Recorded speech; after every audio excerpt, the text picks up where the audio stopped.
Because we are the basis of our experience. Everything that we do is based upon the nature of the self. Because of this, the music identified certain dimensions of the body which are responsive to the sounds that we generate or the sounds that come towards us.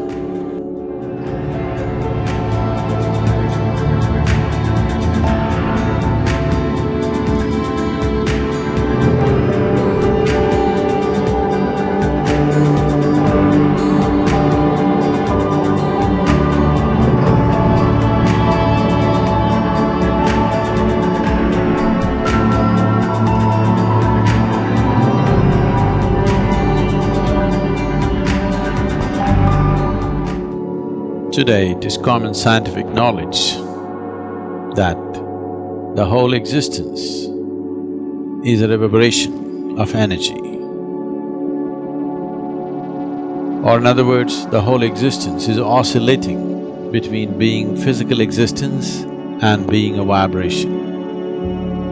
So the source of all that's physical in the existence today, as per modern science, is a reverberation or a vibration. This was recognized by the yogic sciences many millennia ago, and it was said the whole existence is sound, because where there is a vibration, there is bound to be a sound. Vibration is only a description, but in human experience, all vibrations, we experience them as sounds. Among the vibrations that happen in the existence, not all of it is right now available to the human ear. The spectrum of sounds that the reverberations of creation throws out is not fully available to the human ear. Only a small band of frequency is available. This we call as the sonic sounds.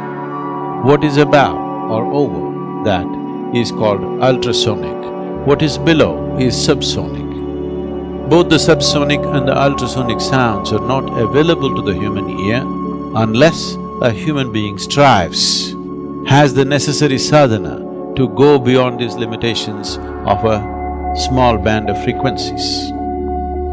People who are in a certain state of sadhana, which is referred to as the Ritambara Prajna, may hear sounds beyond its spectrum. Otherwise, most human beings are limited to this small band of frequencies. What we refer to as music is a more refined arrangement of these sounds that the creation is already making. The Indian classical music particularly comes from a very deep understanding of the human system, because all our experience of life is essentially happening within us. Light and darkness is happening within us, sound and silence is happening within us, joy and misery is happening within us, agony and ecstasy is happening within us. Every human experience happens only within ourselves, never outside of ourselves. Because we are the basis of our experience, everything that we do is based upon the nature of the self. Because of this, the music identified certain dimensions of the body which are responsive to the sounds that we generate or the sounds that come towards us. The human system being seen as 5 koshas or 5 sheets or layers of body, the Annamaya kosha, the Manomaya kosha, Pranamaya kosha, Vijnanamaya kosha and Anandamaya kosha. Among these 5, Pranamaya kosha is the most significant one. Pranamaya kosha is made up of 72,000 nadis which meet and redistribute in 114 significant ways, or there are 114 junction boxes in the human system. Of these, 2 are outside the physical nature and 112 are within. Out of these 112, 4 are dormant to a large extent, So 108 active energy centers in the body are chakras in the body. Based on this, these 108 are divided on the right and the left in the form of Ida and Pingala. They're divided as 54 each. Based on this, we formed a Sanskrit alphabet of 54 sounds. These 54 sounds in two manifestations of feminine and masculine, we have 108. These 108 sounds, these 54 in two different shades or two different manifestations amounting to 108 has a significance, and the whole music system evolved out of these 108.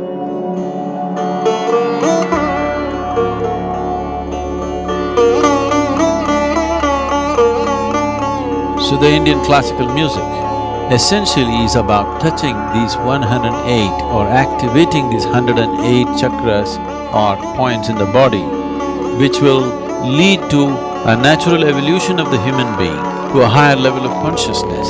So music has never been just in a form of entertainment, it has been a way of evolving an individual human being into a universal entity. So this dimension of activating the human system, this dimension of allowing the human system to evolve to its ultimate possibility by using these 108 sounds is called as Nada Yoga. So the Indian classical music is an evolution of this fundamental process of Nada Yoga. If one listens to music with the necessary involvement, or one involves themselves in the process of what we are referring to as the classical music, it is not just about pleasantness of the body, it is not just about the pleasantness of emotion that one goes through. It is a way, it is a method to move out of compulsive cycles of life and transcend those cycles to achieve an ultimate process of freedom and liberation. The classical music is a very refined and wonderful way of delving into oneself.